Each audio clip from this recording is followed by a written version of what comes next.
Hati-hati, satu kesalahan di tanah suci bisa didenda jutaan rupiah. Udah nabung bertahun-tahun buat haji, tapi tahu nggak Sobat Nabawi, kalau nggak hati-hati, ibadahmu bisa diselingi denda yang bikin kaget. Yuk kita bahas larangan-larangan di tanah suci biar ibadah tetap nyaman, dompet pun aman. Larangan 1. Merokok. Merokok di area Masjidil Haram dan Masjid Nabawi, siap-siap kena denda 200 SAR atau sekitar Rp895.000. Larangan 2. Buang sampah meludah sembarangan.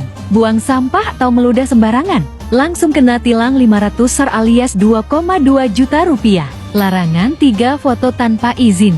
Mau foto-foto? Pastikan izin dulu ya. Ambil gambar orang lain tanpa izin bisa kena denda 1.000 SAR atau 4,4 juta rupiah. Larangan 4. Pakai celana di masjid. Masih pakai celana jeans ke Masjidil Haram atau Nabawi? Wah, siap-siap kena denda 100 SAR alias Rp447.000. Larangan 5. Public display of affection PDA.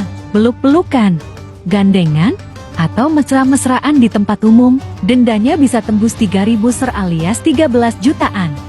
Jadi Sobat Nabawi udah tahu belum semua larangan ini? Menurut kamu larangan mana yang paling banyak dilanggar orang tanpa sadar? Arab Saudi menerapkan larangan merokok di sejumlah area. Jamaah yang akan menunaikan ibadah haji 1446 Hijriah 2025 Masehi harus mengetahui hal ini. Meski Saudi tidak melarang warga dan pendatang untuk merokok, ada beberapa area publik yang tergolong sebagai kawasan bebas rokok. Aturan ini sifatnya ketat. Apabila kedapatan melanggar bisa dikenakan sanksi berupa denda. Berikut daftar 13 kawasan bebas rokok di Saudi sebagaimana mengacu pada UU anti rokok. Pertama, masjid dan halaman sekitar, terutama Masjidil Haram dan Nabawi. Kedua, kantor pemerintah dan lembaga pendidikan, termasuk swasta dan asing. Ketiga, gedung asosiasi publik, sipil, LSM, dan kemanusiaan. Keempat, situs arkeologi dan museum. Kelima, gedung atau aula konferensi, seminar, pesta, dan ruang kuliah publik. Keenam, rumah sakit, termasuk laboratorium, klinik, ambulan, dan apotek. Ketujuh, semua sarana transportasi umum, kendaraan, bus, kereta, kapal, pesawat. Kedelapan, semua stasiun transportasi umum. 9, angkutan dan penyimpanan obat-obatan. 10, lokasi pembuatan, penyiapan, dan pengemasan makanan atau minuman, restoran, kafe, pabrik. Ke-11, stasiun pengisian bahan bakar dan area sekitarnya. 12, sarana transportasi produk minyak bumi, kimia, dan mudah terbakar. 13, kabin ATM tertutup, bank, tiket. Merokok di kawasan bebas rokok dapat dikenakan denda sebesar Rp200,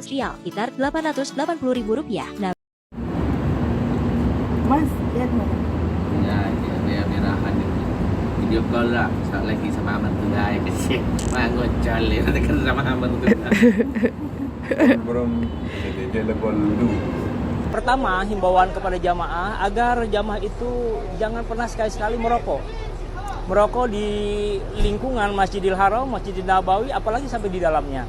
Ini bukan hanya diberikan denda, tapi juga ada hukuman selama 6 hari bagi jamaah atau petugas juga yang melanggar itu. Yang kedua, jangan pernah membuang sampah sembarangan di lingkungan Masjidil Haram, di pelatarannya, apalagi di dalamnya. Begitu juga di Masjid Nabawi. Yang ketiga, jangan sembarangan memungut benda tercecer yang ada di halaman maupun di dalam Masjid Nabawi, karena itu akan terekam oleh CCTV. Di Masjidil Haram maupun di Masjid Nabawi. Itu nanti kalau jamaah melihat ada benda tercecer, barang berharga, lebih baik menghubungi askar atau polisi yang ada di sekitar itu. Jangan dia yang mengambil sendiri. Kemudian yang keempat, jangan jamaah itu melakukan membentangkan tanda-tanda kelompok atau juga spanduk. Ini sangat dilarang. Itu nanti akan datang mabahis itu intel-intel yang ada di sekitaran Masjidil Haram atau Masjid Nabawi. Kemudian yang kelima, yang terakhir, yang juga perlu diberikan penjelasan kepada jamaah dan penekanan, jangan sekali-sekali juga banyak berkerumun yang berwaktu lama-lama. Kita baru 3 orang berkumpul atau berdiri lama saja kan udah langsung didatang itu oleh pihak keamanan. Ruh, agar pergi. Nah kalau kita itu berlama-lama, atau juga nanti rekan-rekan dari media itu mewawancarai di tempat itu, juga saya harap untuk tidak berlama-lama di sini. iya.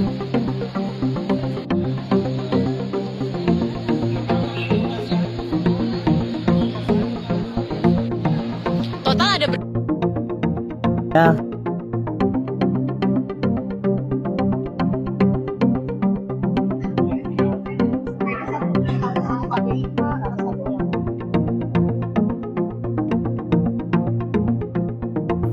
Slop yang ditaruh tersebar di 9 koper bagasi jamaah haji. Ya, ini kemudian dilakukan pemeriksaan oleh pihak custom bandara, ya didampingi juga oleh petugas kami PPIH Dakar Bandara, dan pada akhirnya rokok-rokok tersebut kemudian disita, dan alhamdulillah ya koper-koper yang 9 sudah dapat keluar, dan insya Allah ini akan kami antar ke jamaah. Ini menjadi perhatian bagi kita semua ya, bahwa membawa rokok dalam jumlah besar ini dilarang oleh pemerintah Arab Saudi. Kita tahu semua ya,